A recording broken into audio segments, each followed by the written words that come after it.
Yep. Do you know what this is, folks? Do you know what this is? It's raining poop, otherwise known as a shower of shit. Or you can even call it Rovers when they play QPR. And we're going to talk all about it next.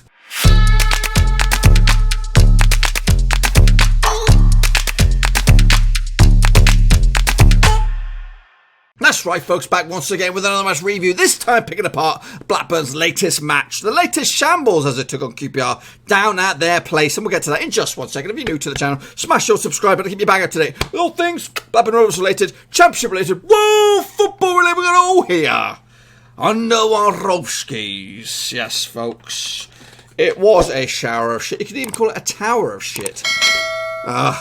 Past 3 games, a chance to put 9 points, potential 9 points on the board, and we put up 1. That is not promotion form. That is not even playoff form. Not even mid-table form. It is the smell of relegation, potentially, if we cannot get our act together. And there's a lot of angry Rovers fans out there.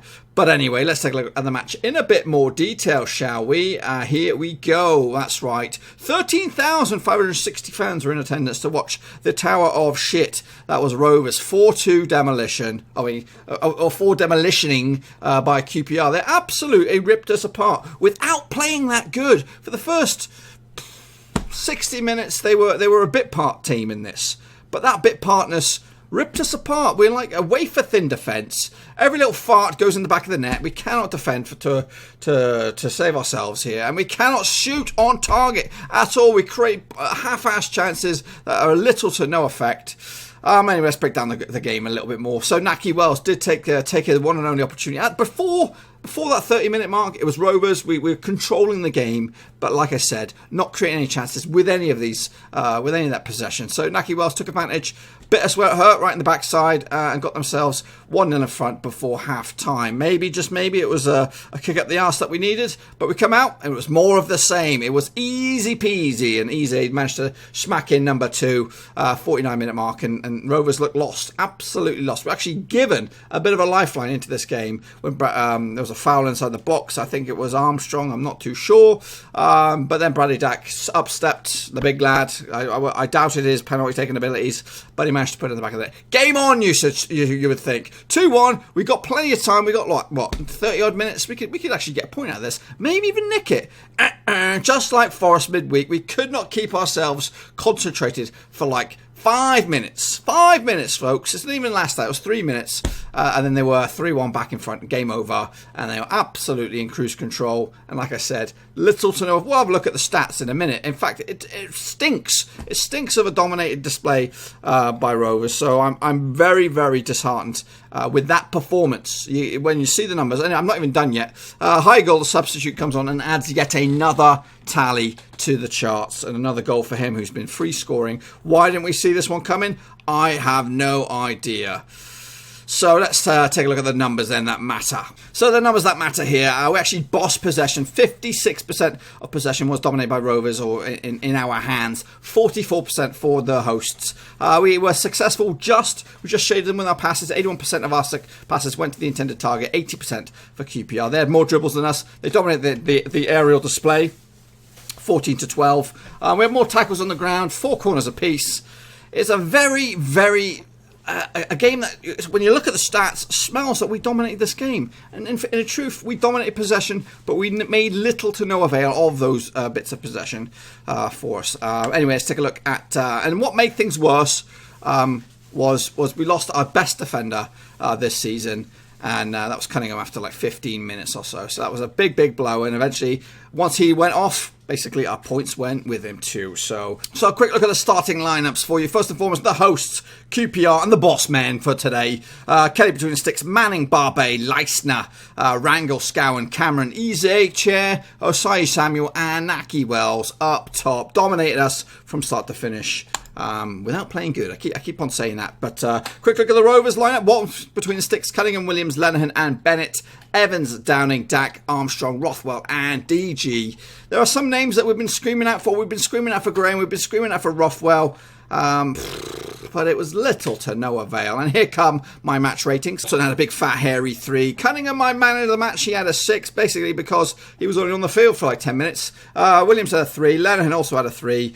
Bennett had a 3. Now, prior to this, the international squads were announced a couple of days ago, and it was Lenihan and Cunningham in the lineup. Both of them picked up injuries. Now Williams is in the fold. Potentially, you never know, he might pick up an injury. We might lose 3 of our back 4 through injury over the next few days. You know, we were actually counting our blessings that that Williams wasn't included. That would have at least one fit centre back, but potentially now he could go away and get himself injured. What a shambles! Evans with a 3. Downing did okay with himself just by playing 90 minutes for a veteran of his ilk. Dack gets a 4. Armstrong also gets a 4 just because of their goals. Rothwell with a 3 and Graham with a 3. It was that toothless, that shambolic. They deserve 1s if I'm completely honest with you. Quick look at some more stats for you. As you can tell, Rovers, big boss men with the stats, the numbers. 681 touches, 522 passes for Rovers compared to 602 touches for QPR and 410 for passes. But guess what? They had more shots on. They had more shots. Period. 10 to our 8. They had more shots on target. 5 to our 2. Our 2 went in the back of the 2 in the back of the net. One of them was a penalty, and one was Armstrong's strike. Absolutely shambolic. We cannot dominate possession and have little or no attacking vigor. It's hideous. It's hideous.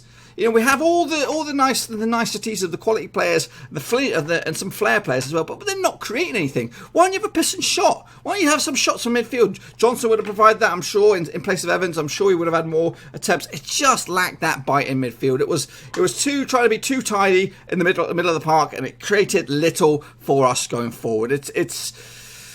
We are what's it?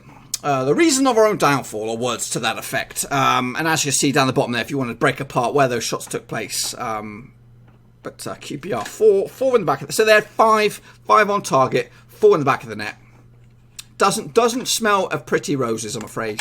Quick look at the heat maps of your heat map man, just like me. As you can see, Rovers' possession was dominated right here in the middle of the defensive half. For Rovers. That's where we saw most of the ball, and of course Walton spent a lot of time picking the ball out of the back of the net, to be honest with you. As for QPR, they buzzed up and down the right hand side. It looks like that to be the hot area, and Kelly seemed to be of quite a busy sort of bee as well, but ultimately they had nothing to do. The only thing they had to do was pick the ball out of the net. As for our defence, we just absolutely timid.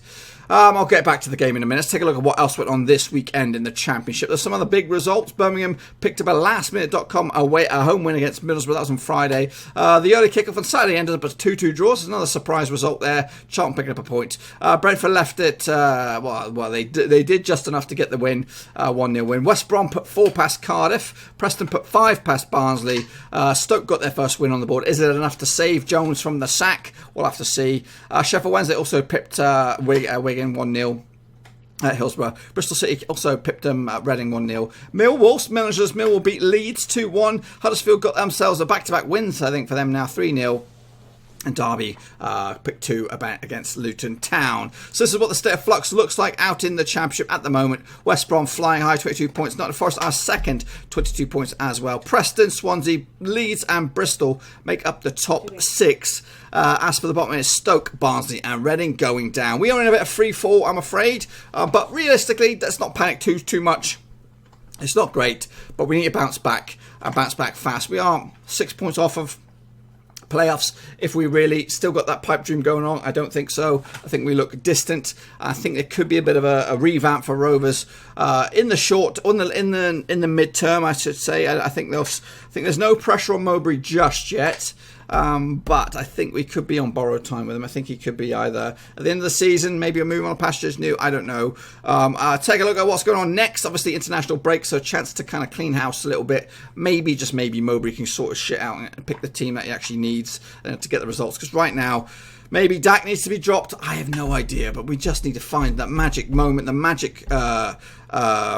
the 11 that will create chances and not be so toothless going forward. Why aren't we creating chances? I think we're just looking for that ball that gets Dack in. That's all we seem to be relying on. Why? We need to be relying on our strikers. Gallagher should be scoring goals. We spent a lot of money on him. Graham, last season, one of the top goal scorers for Rovers, and he's barely getting a sniff in at the moment, and he does look a little bit leggy at times. Is it because of lack of games? I don't know. It's just too much going wrong attacking, period. So basically, we're not creating the chance. Boston possession, no chances created, shambles. Anyway, I'll divulge in a minute. What's going on next? Obviously, we're going to take on Huddersfield next time out, and that'll be the early kickoff on Saturday, the 19th of October. Friday, though, Cardiff will take on Sheffield Wednesday. That's the first game of the weekend. And then into Saturday, the normal kickoffs, Stoke Fulham. Maybe we'll have a new manager, maybe they won't. Brentford against Millwall. Will they have a new manager? We don't know. Leeds United will take on Birmingham. Hull City take on QPR, revamped QPR. Reading taking on Preston. Obviously, Preston doing bits at the moment. Middlesbrough need to get some results under the belt. They take on West Brom. Barnsley up against Swansea. Luton will take on Bristol City. And Charlton take on Derby. Meanwhile, into Sunday, it's Wigan up against Forest. Now, I've talked a little bit about this game, but what did the gaffer have to say? Here's his verdict about the result and the shambolic performance by his boys. Well, the first half was a pretty stodgy game, really. I think they were trying to play on the counter-attack, really. They sat in with their two banks of four. They're a threat on the transition, and yet they defended pretty well, I would suggest. So we tried to change things, give them some more problems second half, and yet they're good at what they do. They sit lots of men behind the ball and they break, and today when we exposed our defenders, we got found out a little bit, and we could have kept it as tight as we did first half, and it might have finished 1-0 because it didn't look like we were going to score. So we needed to make the game a bit more stretched and see if we could score a goal. We did. We scored 2. Could have had a few more, I think, but ultimately you can't lose the goals that we did, and that was what cost us the game.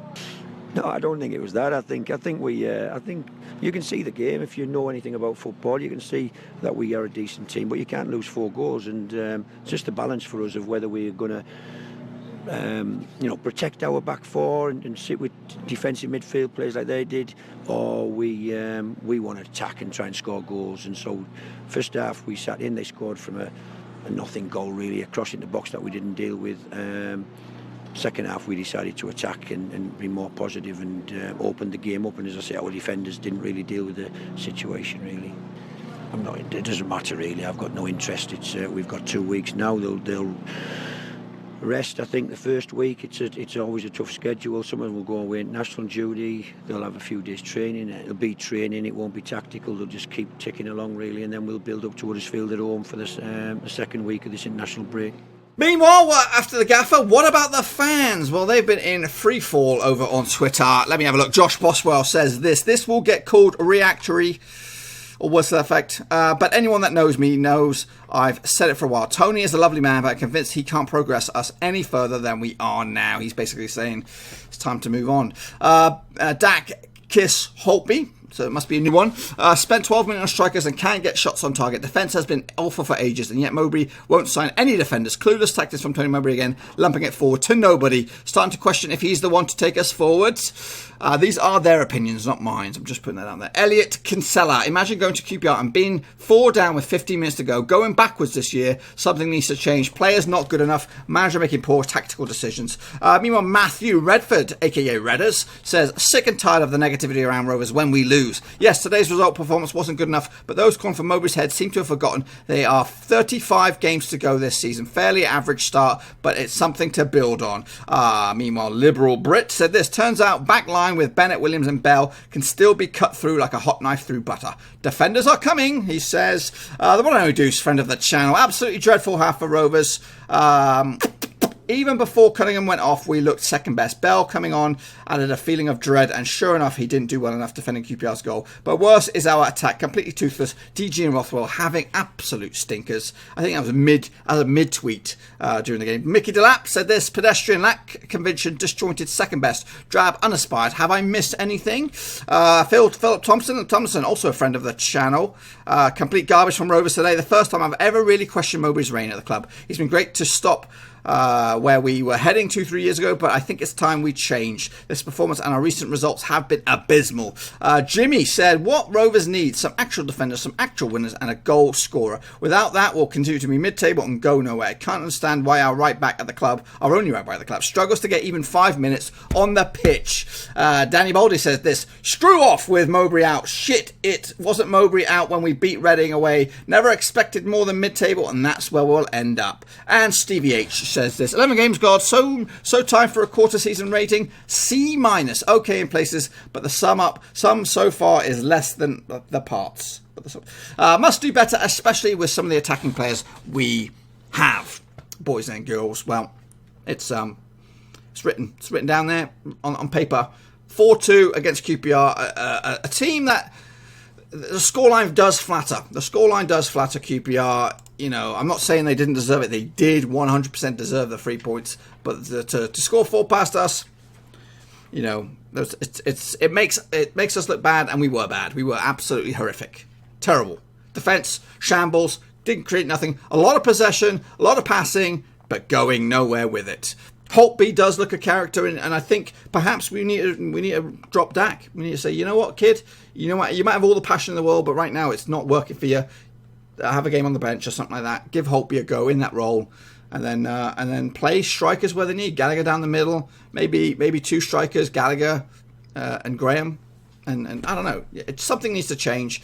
I would say go 5 at the back, 3 in midfield, including Holtby, and 2 up top with overlapping wings. Nyami needs to come in. Bennett needs to take a back burner. There's a whole host of changes that could be made to revamp this team. Anyway, folks, I've jibber-jabbered enough. Hopefully you enjoyed the video. If you did, smash that thumbs up. If you're new, smash the subscribe. New videos pretty much every single day. We are going to mix it up a bit over the next few days. Obviously, it goes all international, boys and girls. But just to let you know that I'll be doing live predictions in a week or so now. We're going to take a week off for the live shows. But Monday, whenever we come back, I'll have the Sky Bet Championship predictions. On the Tuesday, I'll have the Premier League predictions coming at you, and we'll have Champions League back on Thursdays. If you're bored, something else better to do, you can check out my FIFA career mode, daily episodes of the bad boy, the making of a champion. A lot of people are mugging off the old career mode. It's not great, but I'm still playing on. I think the lower leagues of League One is not as troubled as the other. And also to let you know, do some late night FIFA, just normal FIFA, maybe Rovers career mode, maybe the Ultimate Team, but doing that on Twitch. Come stop by on Monday night. I need your support, boys and girls. One more stream away from becoming an affiliate on Twitch. I need your support, need your numbers. And again, we did do the watch along for Blackburn Rovers against QPR. It was a shambles. We'll be back again, probably for the Huddersfield one. I'm not too sure. I know it's on a weekend, but it's early kickoff. I can't really bring you up to speed with what else is going on, so I'm not too sure if I will or won't do that one, but we'll have to wait and see. Just stick around on the channel and you'll find out. Anyway, folks, I'm going to bounce out of here. Much love, thumbs up, subscribe. I hope to see you all very, very soon. Come on, England. That's what we can say. Come on, Come on, England. Thanks again for watching. Please like, share, and most importantly, hit the subscribe button to keep you bang up to date with all things Blackburn Rovers related, championship related, football related. We've got it all covered right under one roof. And while I still have you, please be sure to check out some of the old videos scattered along here. I hope.